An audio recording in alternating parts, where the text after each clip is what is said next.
Hello friend, मैं Sunil Kumar store classes में आपका स्वागत है। हम आशा करते हैं कि आप लोग अच्छे होंगे। हम लोग राजस्व लेखपाल का जो एग्जाम आने वाला है उसका प्रीवियस ईयर का क्वेश्चन देख रहे हैं। उसके साथ साथ चकबंदी लेखपाल, बीयू, ऐसे बहुत सारे एग्जाम के जो पूछे गए क्वेश्चन है उसको हल कर रहे हैं। तो आज इसका ये देखिए 5वां भाग है। अगर आपने इसके पहले वाले वीडियो नहीं देखा तो प्लीज उसको देख लीजिए। तो आइए शुरू करते हैं। एक ऑटो रिक्शा द्वारा यात्रा करने पर एक स्थिर दर समेत प्रति किलोमीटर की एक परिवर्ती रकम चुकानी पड़ती है। यदि 15 किमी की यात्रा करने के लिए कुल रुपए 135 लगे और 25 किमी यात्रा करने के लिए 215 रुपए लगे तो 35 किमी यात्रा के लिए कितने रुपए लगेंगे।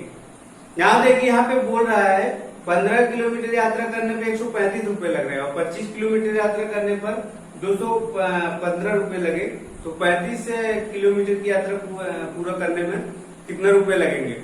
यहाँ देखिए, यहाँ पे जो किराया है उसके साथ साथ एक स्थिर रकम भी चुकानी पड़ती है। जैसे मुंबई में आप जाएंगे देखेंगे तो आप मीटर चलने से पहले 18 रुपए उसमें जुड़ जाता है। जैसे आप रिक्शे में बैठे 18 रुपए आपका हो गया, इसके बाद जितना किलोमीटर जाएंगे उसका अलग से चार्ज लगेगा। तो यहाँ पे भी वही क्वेश्चन दिया है उसमें कि एक ऑटो रिक्शा द्वारा यात्रा करने पर एक स्थिर दर समेत प्रति किलोमीटर परिवर्तित रकम भी चुकानी पड़ती है। एक स्थिर दर, जैसे वहां पे 18 रुपए लगता था, ये तो पहले जुड़ गया।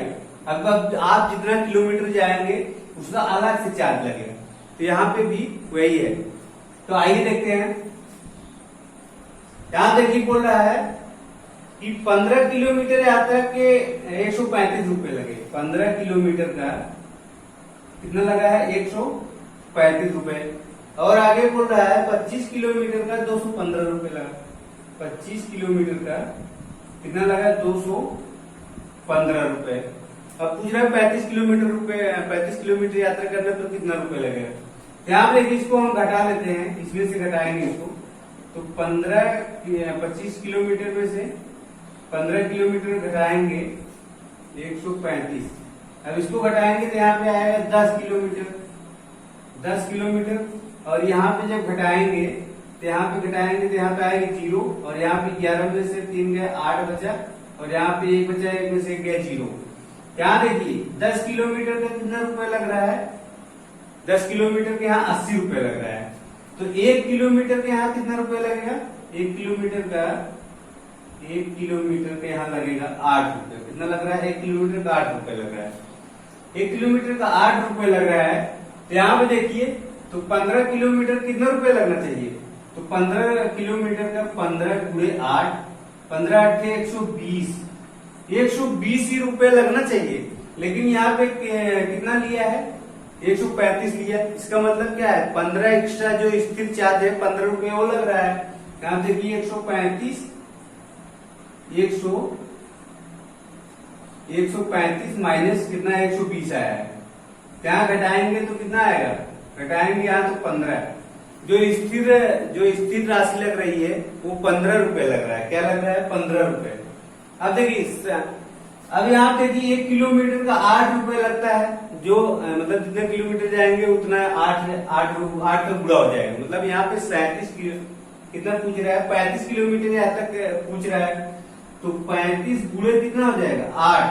यहाँ गुणा करेंगे 8 पंजे 40 और यहाँ गुणा करेंगे 8 3 24, 24 4 28। यहाँ देखिए 280 रुपए। लेकिन 15 रुपए क्या लग रहा है? 15 रुपए अलग से चार्ज देना पड़ रहा है। तो 15 इसमें जोड़ लीजिए। तो 15 जोड़ेंगे इसमें कितना आ जाएगा? 295 रुपए आ जाएगा। 35 किलोमीटर जाने पर कितना भाड़ा लगेगा? 295 रुपए। तो ये इस टाइप से आप जो है आराम से हल कर सकते हैं। आइए अगला क्वेश्चन देखते हैं। देखिए 29 तथा 39 के बीच ठीक मध्य संख्या के तुरंत पहले निम्नलिखित में से कौन सी संख्या आती है। देखिए 29 और 39 के बीच पूछ रहा है कि मध्य से पहले कौन सी संख्या आती है। तो आइए देखते हैं।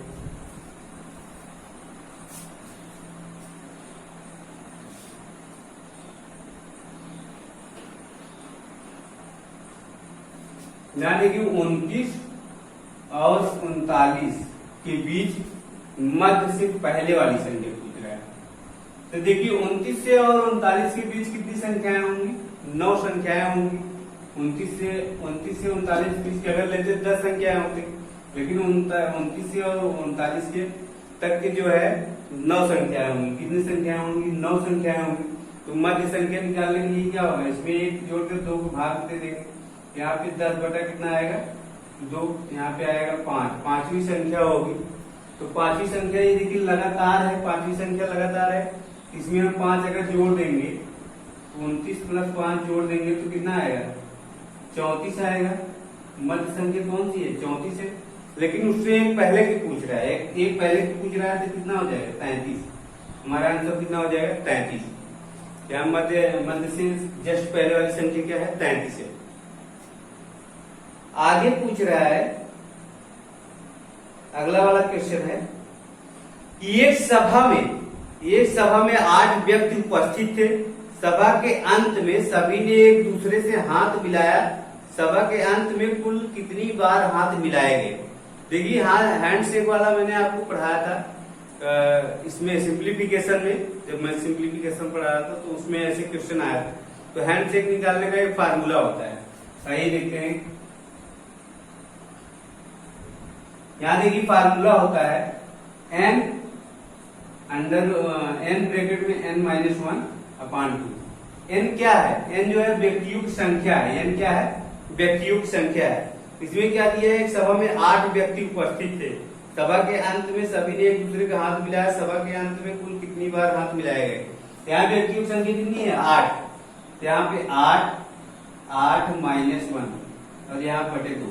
यहाँ देखिए 8 गुणे 7 बटा 2। यहाँ से काटेंगे तो यहाँ पे 4 आएगा। 7 चौक 28। तो 28 बार हाथ मिलाए गए। तो ये हमारा आंसर हो जाएगा। देखिए अगला क्वेश्चन हम देखते हैं। अगला क्वेश्चन कह रहा है यदि किसी भिन्न के हर में 1 जोड़ा जाता है तो भिन्न 1/2 हो जाता है। यदि भिन्न के अंश में 1 जोड़ा जाता है तो भिन्न 1 हो जाता है। तो भिन्न के अंश और हर का योगफल है। यानी देखिए किसी भिन्न के हर में अगर 1 जोड़ा जाए तो भिन्न क्या हो जाती है? 1/2 हो जाती है। यदि उसके अंश में 1 जोड़ दिया जाए तो भिन्न क्या हो जाती है? भिन्न 1 हो जाती है। तो यहाँ देखिए वो पूछ रहा है अंश और हर का योगफल पूछ रहा है। सही देखते हैं। मान लेते हैं वो भिन्न क्या है? a/b। क्या है? a/b।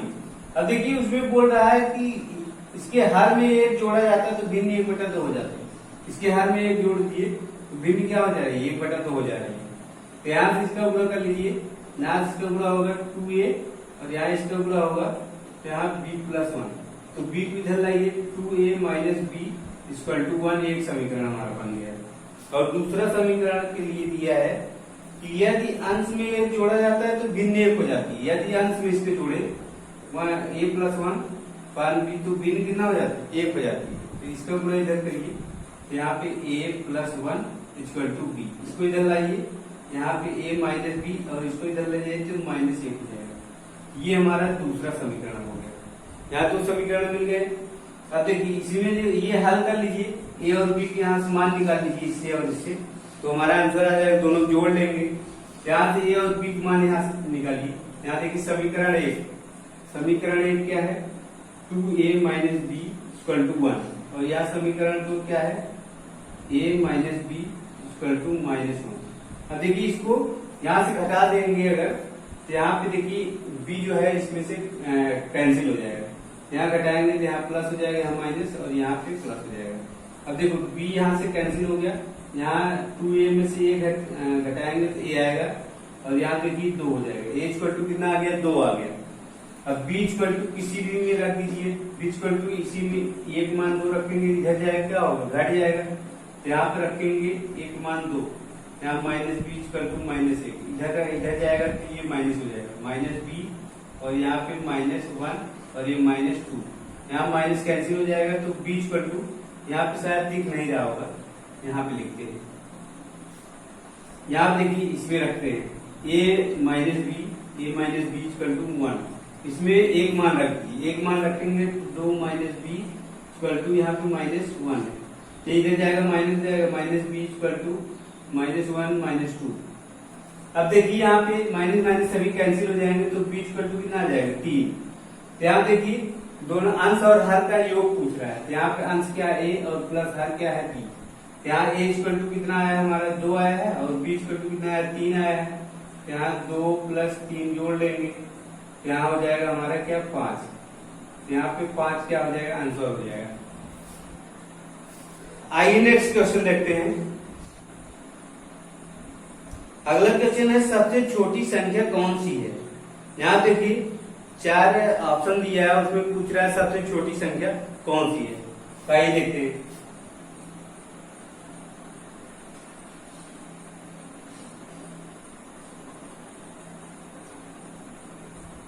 यहाँ देखिए 4 ऑप्शन दिया है। एक में दिया है ए 7/13, 7/13 और बी दिया हुआ है 11/13, 11/13। सी दिया हुआ है, सी दिया हुआ है 14/33 और यहाँ पे डी दिया हुआ है, डी दिया हुआ है 8/15, 8/15। अब देखिए इसमें से सबसे छोटी संख्या पूछ रहा है। सबसे छोटी संख्या देखिए, इसका अंतर निकालेंगे, इसका अंतर कितना आएगा 7 6 13, 6 का आएगा। इसका अंतर निकालेंगे, यहाँ पे 2 का आएगा और इसका अंतर निकालेंगे, यहाँ पे 14 दूनी 28, 28 5, 14 5 19, इसका अंतर 19 आएगा और इसका अंतर निकालेंगे 8 7 15, 7 आएगा। अब देखिए ये तो सबसे छोटी संख्या हो गई, ये सबसे छोटी संख्या हो गई। अब देखिए यहाँ पे सबसे कम, ये जो है हमारी सबसे बड़ी संख्या हो जाएगी। क्या हो जाएगी, सबसे बड़ी संख्या हो जाएगी, क्योंकि यहाँ पे अंतर सबसे कम है और यहाँ पे अंतर ज्यादा है, यहाँ पे भी ज्यादा है और यहाँ पे भी ज्यादा है। यहाँ पे सबसे बड़ी संख्या हमारी क्या हो जाएगी बी। तो यहाँ पे बी ऑप्शन सही हो जाएगा। आइए नेक्स्ट क्वेश्चन देखते हैं। देखिए अगला क्वेश्चन है दो संख्याओं के वर्गों का योग 68 है तथा उनके अंतर का वर्ग 36 है। इन संख्याओं का गुणनफल है। यहाँ देखिए पूछ रहा है दो संख्याओं के वर्गों का योग 68 है तथा उनके अंतर का वर्ग, जब उनका घटा के उसका वर्ग निकालते हैं तो 36 है। इन दो संख्याओं का गुणनफल है। आइए देखते हैं।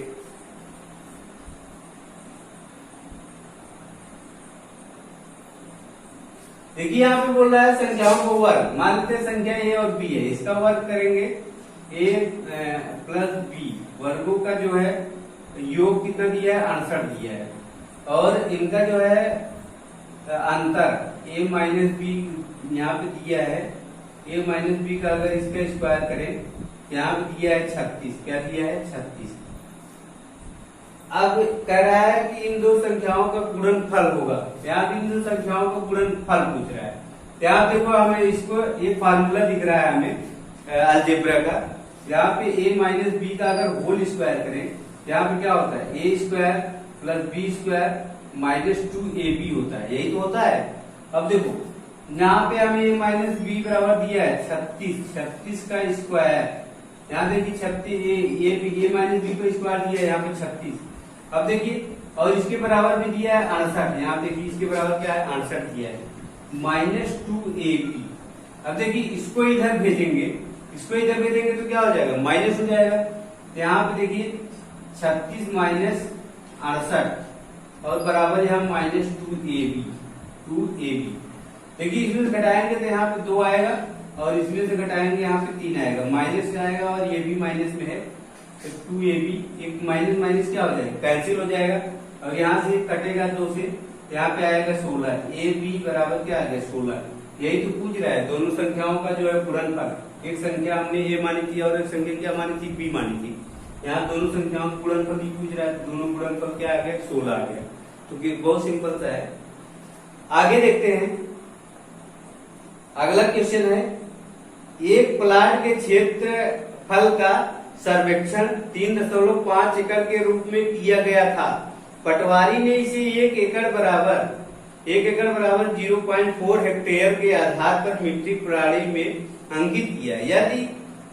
यदि एकड़ का उत्तम माप 40,467 है, तो उक्त अनुमान में त्रुटि हेक्टेयर में कितना होगा। यहाँ पे त्रुटि पूछ रहा है। देखिए जो पटवारी है, पटवारी क्या किया, पटवारी ने जो है 1 एकड़ बराबर क्या मान लिया, एक जो है एकड़ बराबर मान लिया 0.4, क्या मान लिया 0.4, जबकि 1 एकड़ बराबर क्या होता है, 1 एकड़ बराबर यहाँ पे होता है, यहाँ पे दिया हुआ है 0.4046 ये 67 होता है, ये होता है। लेकिन उसने क्या मान लिया, उसने मान लिया 1 एकड़ बराबर 0.4 मान लिया। और जो यहाँ पे देखिए कितने सर्वेक्षण करना था, 3.5 एकड़ का करना था, 3.5 एकड़ का। तब देखिए त्रुटि क्या आई है, त्रुटि आई है, जो त्रुटि आई है उसमें घटा लीजिए। अब यहाँ देखो इसमें से घटाते हैं 0.4047 माइनस यहाँ पे घटा लेंगे, यहाँ पे 4.4000, यहाँ पे देखिए कितना 1 2 3 4 5, 1 2 3 4 1 5। देखिए अब घटाएंगे जब इसमें से, यहाँ से घटाएंगे त्रुटि क्या आएगा, यहाँ पे आएगा 7 आएगा, और इसमें से घटाएंगे 6 आएगा, इसमें घटाएंगे 4 आएगा, और इसमें 0 आएगा, और इसमें 4 घटाएंगे तो यहाँ 0 आएगा, 0.0। देखिए इतना जो है त्रुटि आ गई, इतना त्रुटि आ गई। अब इसमें जो है 3.5 एकड़ का है सर्वे करना है, 3.5 इसमें गुणा कर दिए, गुणे 3.5। अब देखिए जितना आएगा ये हेक्टेयर में आएगा आंसर, ये आप गुणा कर लेना, जो आएगा हमारा क्या हो जाएगा, यहाँ पे आंसर हो जाएगा। आइए नेक्स्ट क्वेश्चन देखते हैं। नेक्स्ट क्वेश्चन है, यदि 10 की घात 12 माइनस 1 को 1 से 11 से भाग दे तो भागफल क्या होगा। यहाँ देखिए 10 की घात 12 माइनस 1 को 111 से अगर भाग देंगे तो शेषफल, यहाँ पे पूछ रहा है भागफल क्या होगा। आइए देखते हैं।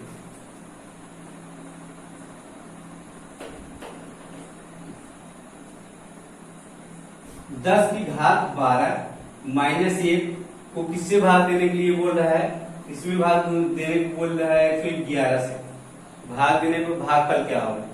तो आइए देखते हैं। यहाँ देखो, जब यहाँ पे ऐसा कर सकते हैं इसको, यहाँ पे आएगा जैसे ये घटाएंगे, जैसे मान लीजिए यहाँ पे 0 0 0 0 कितना बार आएगा, 12 बार आएगा।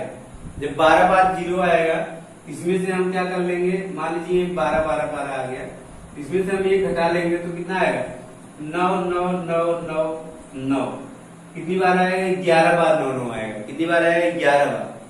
हम पूरा नहीं लिख रहे हैं, छोटा सा लिख रहे हैं। अब देखिए, अब इसमें 111 से भाग देंगे तो क्या आएगा, 111 से भाग देंगे इसमें, तो यहाँ पे देखो, यहाँ पे आएगा हमारा कितनी बार जाएगा, 9 बार ले जाओ, 9 बार जाएगा, 9 बार जाएगा। तो यहाँ पे 9 9 9, यहाँ पे ये कैंसिल हो गया, तो यहाँ पे आएगा 9 9, एक 9 और उतार लेते हैं, एक 9। अभी यहाँ देखिए, यहाँ देखिए यहाँ पे 9 उतार लिए। अब देखिए अगला उतारने के लिए यहाँ 0 बढ़ाना पड़ेगा, फिर 9 उतारेगा, अभी भाग नहीं जाएगा। फिर अगला 9 उतारने के लिए हमें 0 बढ़ाना होगा, फिर 9 उतरेगा। अब कितनी बार जाएगा, फिर 9 बार जाएगा। अब देखिए फिर 9 बार जाएगा, 9 9 9। अब देखिए यहाँ पे ये क्या होगा, कैंसिल हो जाएगा, यहाँ पे कैंसिल हो जाएगा। ध्यान देखिए यहाँ पे 3 बार जो है, एक बार में 3 9 कट रहा है, एक बार में कितना 9 कट रहा है, 3 9 कट रहा है। तो यहाँ पे हमारा 3 बार अगर करेंगे तो 9 बार कट जाएगा। कितनी बार कट जाएगा, 9 बार कट जाएगा। 4 बार कर लेंगे तो कितनी बार कट जाएगा, 12 बार कट जाएगा। कितनी बार कट जाएगा, 12 बार। तो यहाँ देखिए हमारा आंसर क्या आएगा, आंसर हमारा आएगा देखिए 9 0 0, फिर 9 0 0, फिर 9 0 0। तो यहाँ देखिए किसी ऑप्शन में ये मैच कर रहा है। यहाँ देखिए पहला ऑप्शन है 9 0 0, तो पहला ऑप्शन में नहीं हो रहा है क्योंकि इसमें बीच में एक 3 0 दे दिए, ऑप्शन छट गया। दूसरे ऑप्शन में भी नहीं हो रहा है, एक में 9 दे दिया है। तीसरे ऑप्शन में 90, ये भी नहीं हो रहा है। तो चौथा ऑप्शन हमारा बच रहा है। क्या बच रहा है? चौथा ऑप्शन। यहाँ डी ऑप्शन हमारा सही हो जाएगा। क्या सही होगा? डी ऑप्शन हमारा सही हो जाएगा। तो आइए नेक्स्ट क्वेश्चन देखते हैं। यहां देखिए, किसी दो अंकी संख्या और उसके अंकों को उलटकर लिखने पर बनी संख्या का योगफल सदैव विभाजित होगा। यहां देखिए बोल रहा है किसी दो अंकी संख्या और उसके अंकों को उलटकर लिखने पर बनी संख्या का योग सदैव विभाजित होगा। यहां आप देख लेते हैं दो संख्या लेकर के। यहां आप मान लेते हैं दो संख्या, क्या ले लेते हैं? दो संख्या मान लेते हैं 11 ले लेते हैं। अगर इसको उलट कर लिखेंगे तो 11 ही आएगा। इसको उलट कर लिखेंगे तो क्या आएगा? 11 ही आएगा। और 11 जोड़ेंगे तो इसमें क्या आएगा? 22 आएगा। 22 आएगा तो किससे डिविजिबल है? 11 से डिविजिबल हो जाएगा। अगर मान लीजिए 12 ले लेते हैं, इसका उलट कर लिखेंगे प्लस 21 हो जाएगा। यहाँ जोड़ेंगे 2 1 3 और यहाँ जोड़ेंगे 2 1 3, 33 आ रहा है। ये भी 11 से डिविजिबल होगा। अगर मान लेते हैं 13 ले लेते हैं, 13 प्लस यहाँ पे 31, यहाँ जोड़ेंगे 3 1 4 आएगा और यहाँ पे 3 1 4 आएगा। इसका मतलब सभी क्या हो रही है? 11 से डिविजिबल हो रही है। क्या हो रही है? सभी 11 से डिविजिबल हो रही है। तो यहाँ देखिए कहने का मतलब ये है किसी दो अंक की संख्या को उसके अंकों को उलट कर लिखने पर बनी संख्या का योग सदैव क्या होगा? 11 से विभाजित होगा। सदैव क्या होगा? 11 से डिविजिबल होगा। इसमें हमारा आंसर क्या हो जाएगा? हमारा आंसर इसमें 11 हो जाएगा। आइए नेक्स्ट क्वेश्चन देखते हैं। देखिए नेक्स्ट क्वेश्चन है, यदि 31 से 60 तक की सभी संख्याओं में से ऐसी सभी संख्याएं जो 3 से भाज्य अथवा 3 को अपने एक अंक के रूप में रखती हो को हटा दिया जाए तो कितनी संख्याएं शेष बचेंगी? यहाँ देखिए कहने का मतलब ये है जो 3 से डिविजन होती है वो भी, और जो अपने पास 3 रखती है। जैसे मान लीजिए यहाँ पे 34 हो गया तो इसके पास 3 है, इसको भी हटा दिया जाए, और जो 3 से कटती है उसको भी हटा दिया जाए तो शेष संख्याएं कितने बचेंगी? तो आइए देखते हैं।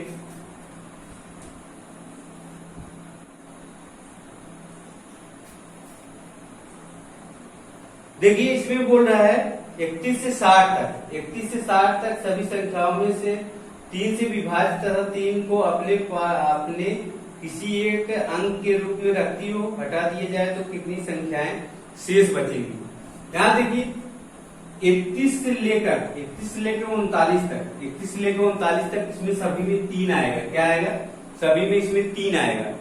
तो इसमें कितनी, यहाँ से यहाँ तक कितनी संख्या होंगी? यहाँ से यहाँ तक 9 संख्या हो गई। इसमें 3 आ रहा है। क्या देखिए जो 3 से कट रहा है उसको भी हटाना है, और जो अपने पास 3 रखती है इसमें से उसको भी हटाना है। यहाँ देखिए ये 9 हो गया। अब देखिए 40 से लेकर 50 तक तो एक 3 उसमें कौन रखता है? 43। क्या होगा? 43। अब देखिए 50 से लेकर 60 तक 53 आएगा, जिसमें 3 होगा। क्या आएगा? 53। तो ये 2 संख्या और हो गई। अब देखिए अब बाकी जो बची है वो डिविजिबल वाला देखना है। यहाँ देखिए 31 से 39 तक देखना ही नहीं, क्योंकि इसमें 3 आ गया तो इसको डिविजिबल वाला नहीं देखना है। अब देखिए अब यहाँ से कौन कौन संख्या कटेगी? 40 के बाद जो देखना है, 41 नहीं कटेगा, 42 कट जाएगा। फिर इसके बाद 42 के बाद 43 नहीं कटेगा, 44 नहीं कटेगा, 45 भी कट जाएगा। उसके बाद 46 नहीं कटेगा, 46 जो है कटेगा, 46 नहीं कटेगा, 47 नहीं कटेगा, 47 देख लीजिए, 47 नहीं कटेगा, 48 कट जाएगा, 48 क्या होगा? कट जाएगा। फिर 49 भी नहीं कटेगा, 49 देखिए 49 भी नहीं कटेगा। इसके बाद 50, 51 कट जाएगा, 51। इसके बाद 52 भी नहीं कटेगा। 53 देखते हैं, 53 यहाँ देखिए 3 के 3 बचा तो 23 हो गया, नहीं कटेगा। 54 तो कट सकता है, 3 के 3 और 24, 54 कट जाएगा। 55 56 जो है नहीं कटेगा। 57 भी कट जाएगा। 58 चेक कर लीजिए, 3 के 3 ये भी नहीं कटेगा, 2 आएगा, 28 हो जाएगा। 57 अब देखिए 58 59 60 कट जाएगा। अब देखिए कितनी संख्या हो गई, 9 2 11, 12 13 14 15 16 17 18, 18 संख्या हो गई। 18 संख्या देखिए 31 से लेकर 60 के बीच कितनी संख्या है, 30 संख्या है। तो इसमें 30 संख्या है, तो 30 में यहाँ 18 निकाल देंगे, 30 में 18 निकाल देंगे, कितनी संख्या बचेगी, यहाँ पे 2 आएगा और यहाँ पे एक उधार दीजिए, एक घटेगा एक, 12 संख्याएं होंगी। कितनी संख्याएं होंगी, 12 संख्याएं होंगी जो शेष बचेंगी। तो दोस्तों इसमें जो है आंसर 12 हो जाए। तो दोस्तों इस वीडियो में इतना ही, आगे हम नेक्स्ट वीडियो में देखेंगे। वीडियो आपको कैसा लगा हमें कमेंट करके जरूर बताइए। अगर अच्छा लगा तो लाइक कीजिए, शेयर कीजिए और हमारे चैनल को सब्सक्राइब कीजिए वीडियो देखने के लिए। धन्यवाद।